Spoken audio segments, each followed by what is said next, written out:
বাঁধাকপির চপ আজকে গরম গরম খাবো সন্ধ্যাবেলা টিফিনে। তো আজকে মনে হচ্ছে সারাদিন আমরা বাঁধাকপি চপই মানে বাঁধাকপির রেসিপি, বাঁধাকপির চপ সবই খেতে হবে আমাদের। শাশুড়ি মা চিড়ে চিড়ে করে বাঁধাকপিটা গাজরটা চিড়ে চিড়ে করে কেটে দিয়েছে, আদাও কুচি কুচি কুচি কুচি করে কেটে দিয়েছে।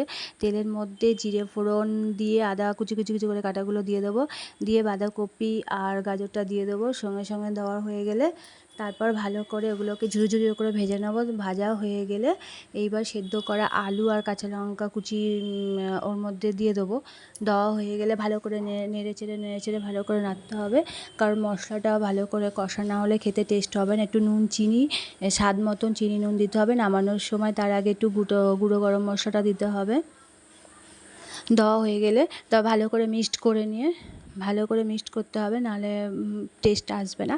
তারপর শাশুড়ি মা কী করলেন, একটা বাটিতে কর্নফ্লাওয়ার সুন্দর করে গুলে নিলেন কাঁটা চামচে করে। তারপর আস্তে আস্তে করে বল বানিয়ে উনি কর্নফ্লাওয়ারে ডুবিয়ে বিস্কুটের গুঁড়োর মধ্যে দিয়ে একটা থালার মধ্যে অনেক কটা গোল গোল গোল গোল করে পাকিয়ে রেখে দিলেন। তারপর আমি ওটা গরম কড়া রিফাইন তেল দিয়ে একটা একটা করে ভেজে নেব। ভাজা হয়ে গেলে শসা স্যালাড দিয়ে ওটা পরিবেশন করব। আর খেতে যা হয়েছে না, হেভি হয়েছে, হেভি হেভি হেভি। তো আজকে সন্ধ্যাবেলা টিফিনে আমরা এই খেলাম।